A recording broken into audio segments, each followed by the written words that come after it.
Pelanggaran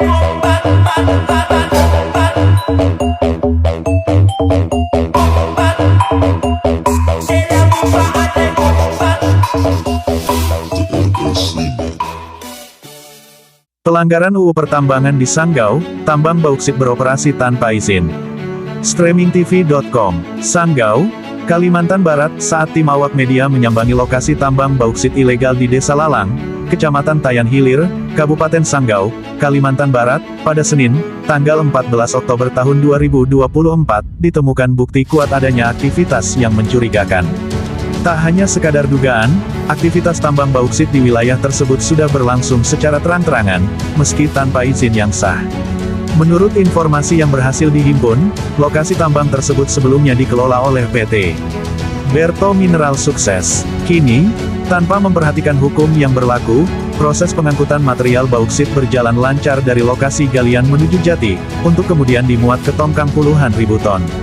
Yang lebih mengkhawatirkan, saat dikonfirmasi, seorang warga yang menolak disebutkan namanya mengungkapkan bahwa aktivitas tambang tersebut baru saja dimulai.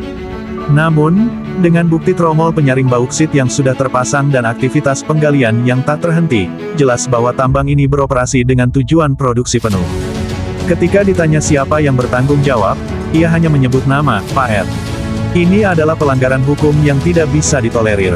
Tambang tanpa izin ini jelas-jelas melanggar Undang-Undang Nomor 3 Tahun 2021 tentang perubahan atas Undang-Undang Nomor 4 Tahun 2009 tentang pertambangan mineral dan batu bara.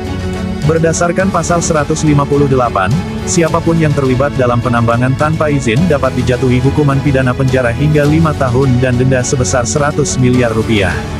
Ini bukan jumlah yang kecil, namun nyatanya, pelaku tambang ilegal seperti ini seakan tak peduli dengan konsekuensinya.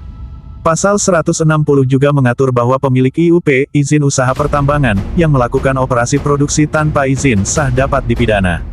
Dengan jelasnya pelanggaran yang terjadi, pertanyaan besarnya adalah, mengapa tambang ini masih beroperasi tanpa tindakan tegas dari pihak berwenang?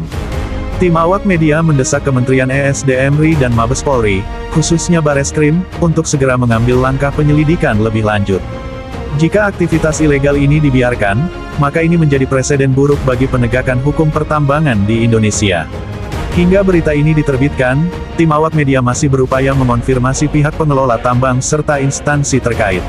Namun, jika penegak hukum tidak bertindak cepat, tambang ilegal ini bisa terus mengeruk sumber daya alam Indonesia tanpa memikirkan dampak buruk bagi lingkungan dan hukum yang dilanggar. Tim Redaksi